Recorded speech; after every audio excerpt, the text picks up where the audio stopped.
In 9.1, we learned the Pythagorean theorem.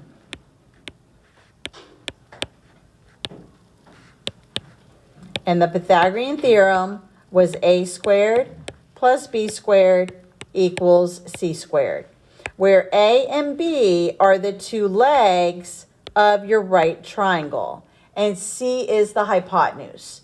Now, in the picture, it wouldn't have mattered if I would have put a on that vertical leg, and b, wouldn't have mattered if I reversed the legs. But c always has to be opposite of the 90-degree angle.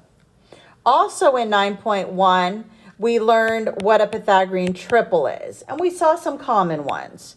So in order for three numbers to be a Pythagorean triple, they all must be three positive integers. In other words, they cannot have decimals, can't have fractions, can't have radicals. And there are three positive integers that satisfy the Pythagorean theorem. So they satisfy a squared plus b squared equals c squared. So three positive integers. Also in 9.1, we learned the Pythagorean inequality theorem. We also learned the converse. Let's do that one first. So we learned the converse of the Pythagorean theorem. And that one stated that if a squared plus b squared equals c squared, then we have a right triangle. So if a squared plus b squared equals c squared, then you can say the triangle's right. Then we also learned the Pythagorean inequality theorems. And this tells us if it's acute or obtuse. So the Pythagorean inequality theorem stated that if c squared was less than a squared plus b squared, then we had an acute triangle. But if c squared was greater than a squared plus b squared, then it was an obtuse triangle.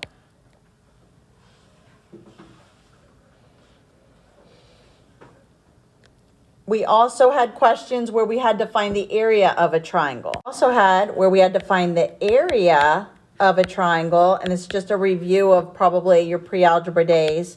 It's either 1/2 base times height, or you could also memorize it as base times height, divide by 2. And in section 9.2, this is where we learned about the special right triangles.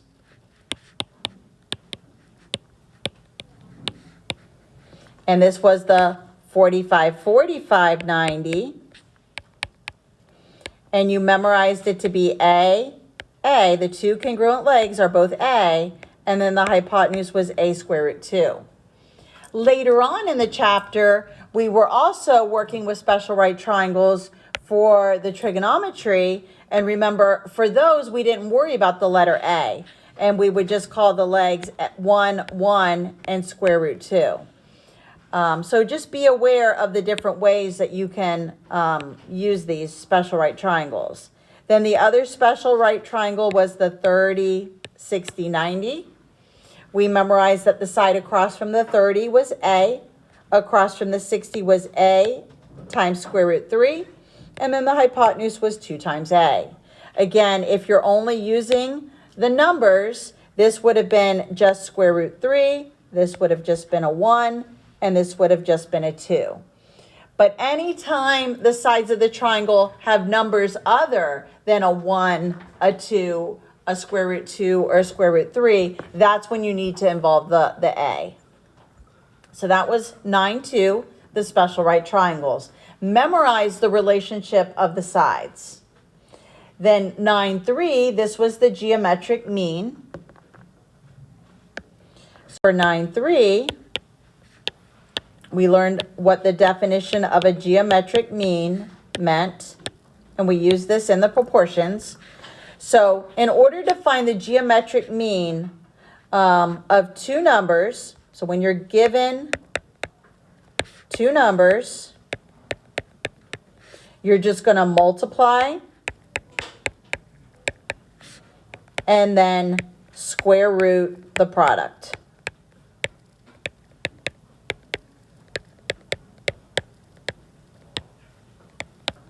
So for example, if I said, find the geometric mean of 4 and 25, what you would do is 4 times 25, and then square root that product. You could either choose to factor it and not multiply it, or multiply it and then square root it. So the geometric mean of 4 and 25 would be 10. Now, what we learned to do is learn two theorems that use this geometric mean. The first one was called the geometric mean altitude theorem.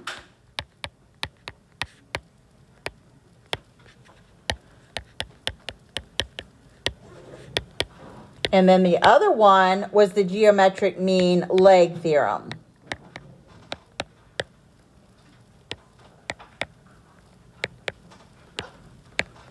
So the proportions for these, the first one stated that you would take segment 1 over the altitude, altitude over segment 2.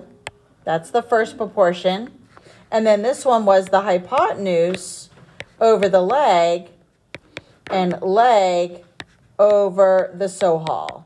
And the SOHAL is the segment of the hypotenuse that is adjacent to the leg.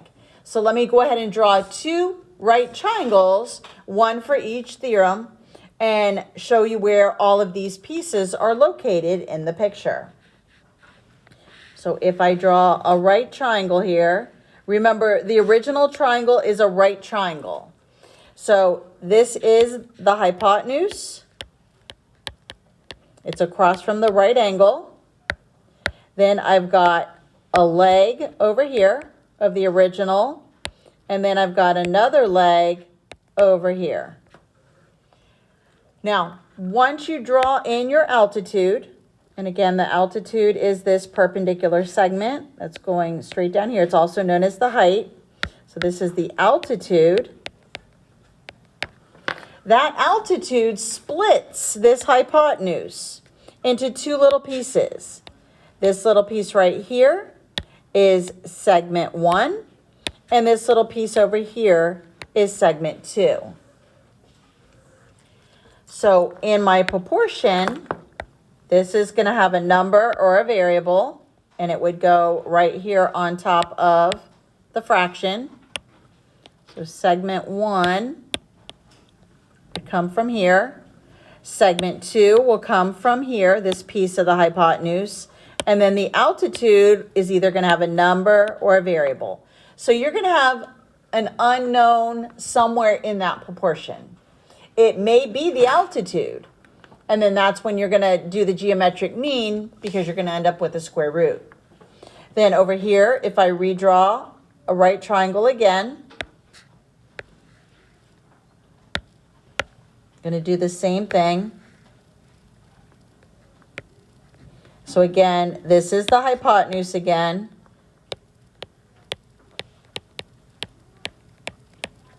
Again, this is a leg. And then I got another leg. And then I'll draw in the altitude. And then split up that hypotenuse into segment 1 and segment 2. Now for this one, if you were looking for a leg, you would have to do this proportion twice. I'm just going to set it up for one of the legs. I'll do it for the pink one. So this leg, whether it's a number or a variable, would go right here into the proportion. The number that would be the length of the hypotenuse would go here. And now the SOHAL, the segment of the hypotenuse that is adjacent to the leg, is whichever piece of the hypotenuse, the blue or the red one, that's right next to the leg you're using. So in this case, my SOHAL is going to really be segment 1. So it's the segment of the hypotenuse that's adjacent to the leg. So in this case, it's going to be the segment 1. And let me show you what the acronym means. So if you take my acronym SOHAL. The S in the acronym stands for segment. The O in the acronym stands of. So of the, and then the H is hypotenuse.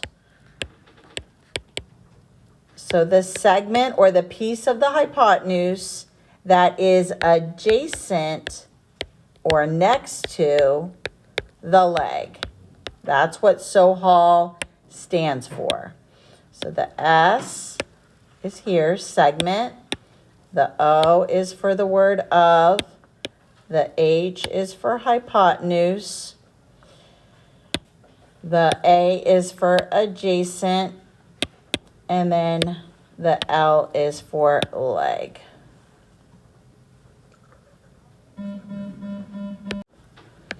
So in 9.4, this is where we covered tangent. So in the acronym SOHCAHTOA, this is the TOA part.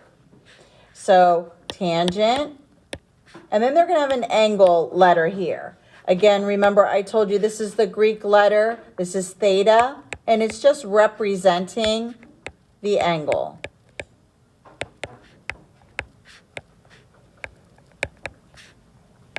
Now on the test, it'll say, find the tangent of angle A. So it'll have an A or a B. It's going to have a letter. It won't have this Greek letter. So remember tangent, since it's TOA, it's opposite over adjacent.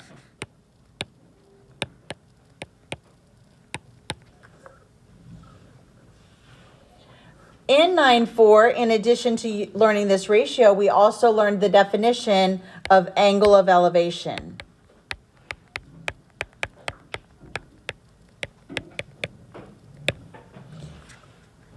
And the angle of elevation is the angle that is formed with an upward line of sight and a horizontal line.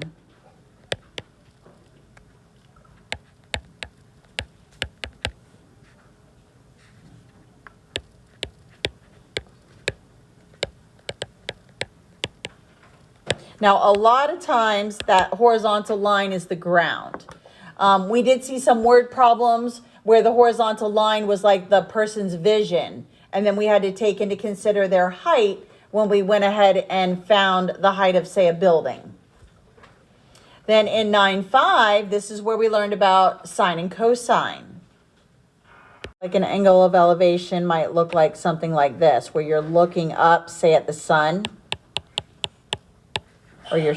And then this would be the angle of elevation. 9.5, this is where we learned sine and cosine. So if you're using your acronym, your SOHCAH, this is where we would use these. So sine of an angle, in this case sine of theta, you're memorizing it to be opposite over hypotenuse. And cosine is going to be the adjacent, the ka, adjacent over hypotenuse.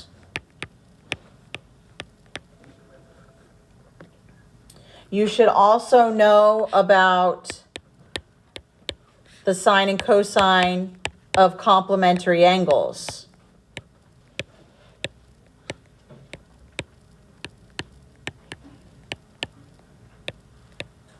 So for example, if I said,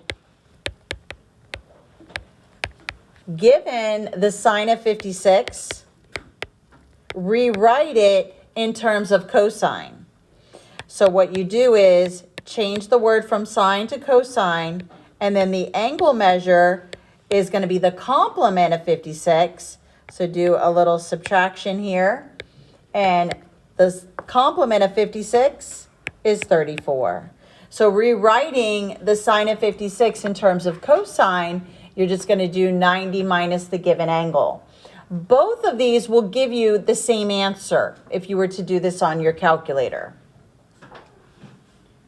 Then we also defined angle of depression.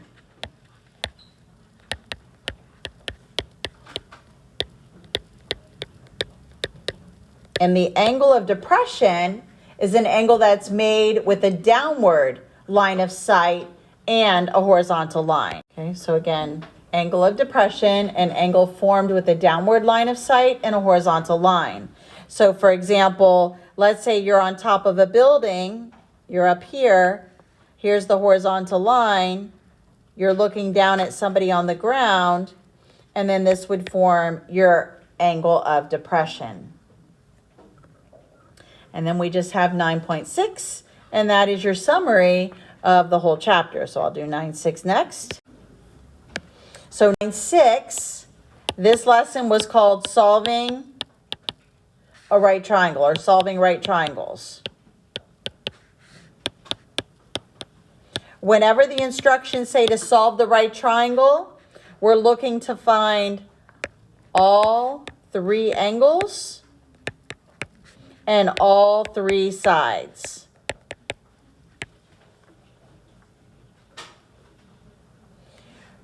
And this is very, very important.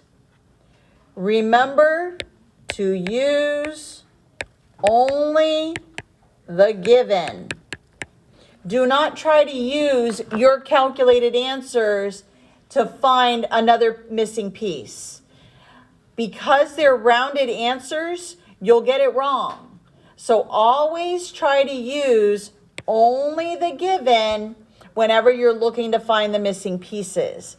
Don't use a newly calculated number, because if you've made a mistake in that calculation or because it's a rounded answer, it'll make the next answer you're looking for possibly wrong. The other thing that we covered here, or they reinforced here, was remember whenever you're looking for an angle,